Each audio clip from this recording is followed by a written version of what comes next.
जेठ पूर्णिमा महत्व। भारतीय संस्कृति में जेठ पूर्णिमा का काफ़ी महत्व है। इस दिन गंगा स्नान का भी महत्व है। गंगा में स्नान के बाद पूजा अर्चना तथा दान दक्षिणा आदि से व्यक्ति के मनोरथ पूर्ण होते हैं और अभीष्ट मनोकामना की प्राप्ति होती है।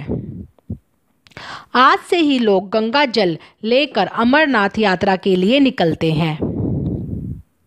हिंदू पंचांग के अनुसार वर्ष का तीसरा मास जेठ है। इस महीने में सूर्य देव अपने रौद्र रूप में होते हैं, अर्थात इस महीने में गर्मी अपनी चरम पर होती है। वैसे तो फाल्गुन माह की विदाई के साथ ही गर्मी शुरू हो जाती है। चैत और बैसाख में अपने रंग बिखेरती और जेठ में गर्म चरम पर आ जाती है। गर्मी अधिक होने के कारण अन्य महीनों की अपेक्षा इस माह में जल का वाष्पीकरण अधिक होता है और कई नदी तालाब आदि सूख जाते हैं। अतः इस माह में जल का महत्व दूसरे महीनों की तुलना में और बढ़ जाता है। जेठ माह हनुमान जी का प्रिय मास है और जेठ पूर्णिमा हनुमान जी को प्रसन्न करने और मनोकामना पूर्ति के लिए विशेष है। इस दिन की गई हनुमान जी की पूजा और साधना दीर्घकालिक फल और लाभ देंगे। आज दिन के हनुमान जी को सिंदूर का चोला चढ़ाएं। हनुमान चालीसा, हनुमान अष्टक या बजरंग बाण के 11, 21, 51 या 108 पाठ करें।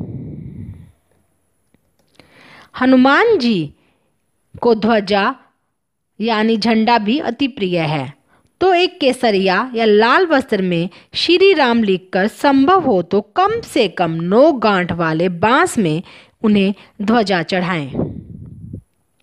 हनुमान जी को खीर भी अति प्रिय है, तो मंदिर में मेवे युक्त खीर बनाकर भोग लगाएं और छोटे बच्चों में बांट दें। अनिष्टों से रक्षा तथा भय से मुक्ति के लिए निम्नलिखित मंत्र का जप करना चाहिए। आसन बांधू वासन बांधू, बांधू अपनी काया, चारी खूंट धरती के, बांधू हनुमत तोड़ दोहाई। आसन बांधू वासन बांधू, बांधू अपनी काया, चारी खूंट धरती के, बांधू हनुमत तोड़ दोहाई। साधारण शब्दों का यह छोटा सा मंत्र अद्भुत प्रभाव वाला दिव्य मंत्र है। इससे जप से गंभीर अनिष्टों में रक्षा होती है। ये मंत्र मात्र 10,000 जप से सिद्ध हो जाता है।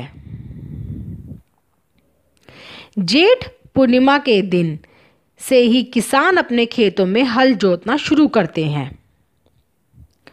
कहा जाता है कि इसी दिन जब राजा जनक हल चला रहे थे तो उन्हें भूमि के भीतर से सीता की प्राप्ति हुई थी। वैसे तो हर पूर्णिमा महत्वपूर्ण होती है। यही इसकी वजह यह है कि इसमें कुछ खास तरह का सौंदर्य होता है।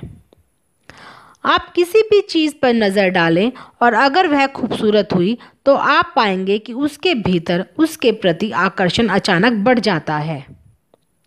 इसी तरह अगर आप किसी ऐसी चीज़ पर नज़र डालते हैं जो आपकी निगाहों में भद्दी या बदसूरत होती है तो उसके प्रति आपका आकर्षण कम हो जाता है।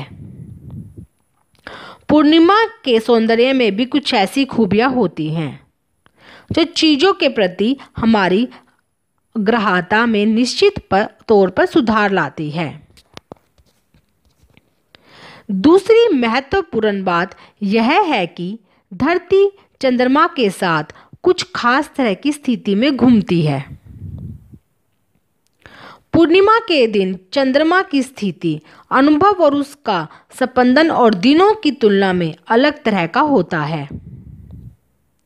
यहाँ तक कि इस दिन चंद्रमा का चुंबकीय आकर्षण भी अलग तरह का होता है। चंद्रमा का चुंबकीय आकर्षण धरती की उस सतह पर काम करता है जो हिस्सा चंद्रमा के सीधे सीधे संपर्क में होता है। हमारे शरीर का मेरुदंड खड़ा या लंबवत होता है। ऐसे में जब भी इस तरह का कोई नैसर्गिक आकर्षण या खिंचाव होता है तो मेरुदंड में नैसर्गिक रूप से ऊर्जा ऊपर की ओर प्रवाहित होती है। इस दौरान आपके भीतर जो रक्त और प्राण रूपी मूलभूत ऊर्जाएं हैं वे अलग दिशा में प्रवाहित होने लगती है, क्योंकि कंपन में बदलाव आता है। इसलिए पूर्णिमा की रात को बाकी रातों के मुकाबले समुद्र में तेजी से लहरें उठती हैं, क्योंकि चंद्रमा का गुरुत्वाकर्षण पानी को अपनी ओर यानी ऊपर की ओर खींचता है। इसी तरह से आपके शरीर के रक्त को भी वही गुरुत्वाकर्षण ऊपर की ओर खींचता है।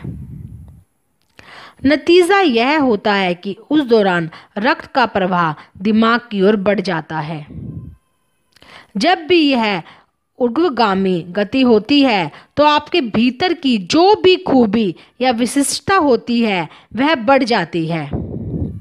आपने सुना होगा कि जिन इंसानों का मानसिक संतुलन ठीक नहीं रहता वे पूर्णिमा के आसपास और भी असंतुलित हो जाते हैं। इसकी वजह यह है कि इस दौरान होने वाला ऊर्जा का अभाव आपकी खूबियों और लक्षणों को भी बढ़ाता है। अगर आप थोड़े बहुत असंतुलित होते हैं तो इस दौरान आप ज़्यादा असंतुलित हो जाते हैं। यह बात आपके अन्य लक्षणों पर भी लागू होती है, लेकिन ज़्यादातर लोग इतने संवेदनशील नहीं होते कि वे इसे महसूस कर सकें। अगर इस समय आप ध्यान लगाएं तो आपको ध्यान में और अधिक सफलता मिलेगी। इसी तरह से अगर आप प्रेम में हैं तो आपका प्रेम और भी सुगंध बन जाता है। अगर आप डरपोक या भीरू हैं तो आपके भीतर डर और गहरा समा जाता है। आपका कोई भी लक्षण हो उसे इस दौरान बढ़ावा मिलता है। जो लोग अध्यात्म के मार्ग पर चल रहे हैं, जो ध्यान में लगे हुए हैं, उनके लिए पूर्णिमा का विशेष महत्व है।